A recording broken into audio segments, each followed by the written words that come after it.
A partir de agora, Momento da Palavra. Momento da Palavra. Da Palavra de Deus. Shalom, Ravaria, paz, amigos, sou o apóstolo Cláudio Lopes e vamos falar um pouquinho de Judas Iscariote. Judas era um salvo que se perdeu, ou será que ele nunca foi salvo, como diz uma linha de raciocínio teológico calvinista? Como é que podemos aqui, através das Sagradas Escrituras, mostrar definitivamente a relação de Judas e a soteriologia, que é a doutrina da salvação? Então, para isso, pessoal, vamos trazer aqui duas passagens bíblicas para que os irmãos possam estar meditando. Primeira, a passagem que os calvinistas, diga-se de passagem, sempre apresentam para fundamentar os seus argumentos, que está no Evangelho de João, capítulo de número 17, versículo 12 em diante. Então vamos lá, pessoal. Me ajude aí nesse texto de Mateus, capítulo de número 19, versículo de número 23. E vamos começar então com João, capítulo de número 17, versículo 12, e mostrar também aqui o contexto, porque texto fora de contexto gera pretexto para heresia. E Jesus aqui no cenáculo, na sua 12ª hora, que são aproximadamente 6 horas da tarde, na cronologia judaica e também na cronologia romana, são as duas iguais que apresentam 18 horas.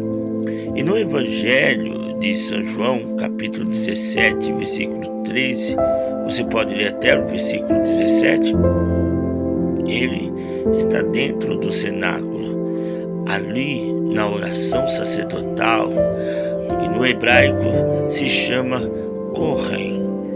E o sacerdote então leva o pedido a Deus.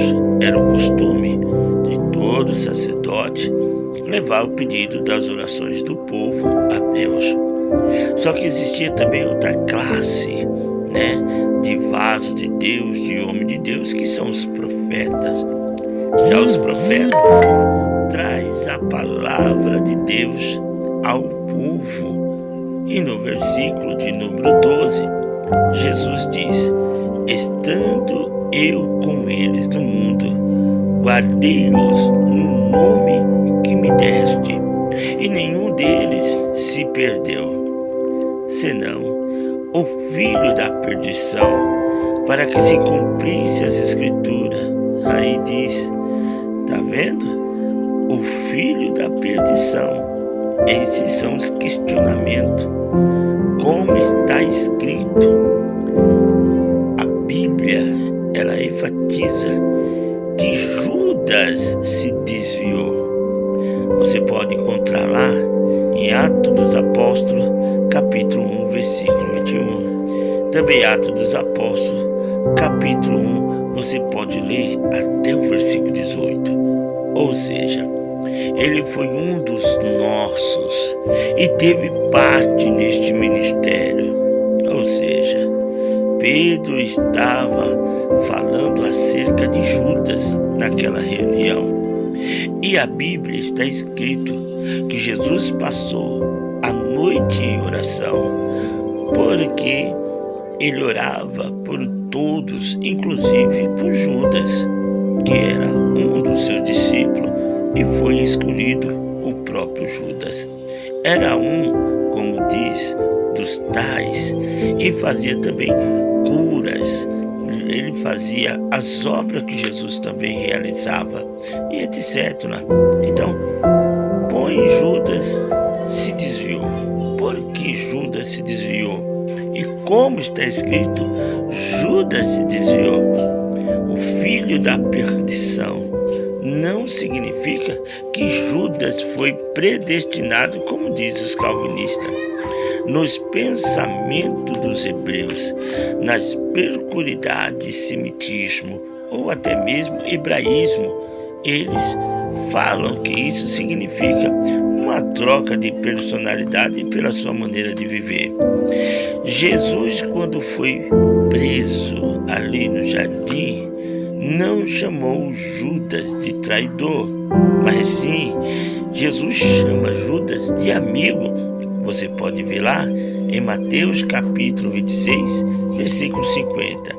E nas Sagradas Escrituras, vemos que na ceia do Senhor, depois que do bocado molhado, em Evangelho de João, capítulo 3, versículo 2, vemos que isso era um código para demonstrar para o próprio Judas que ele não queria que Judas se perdesse.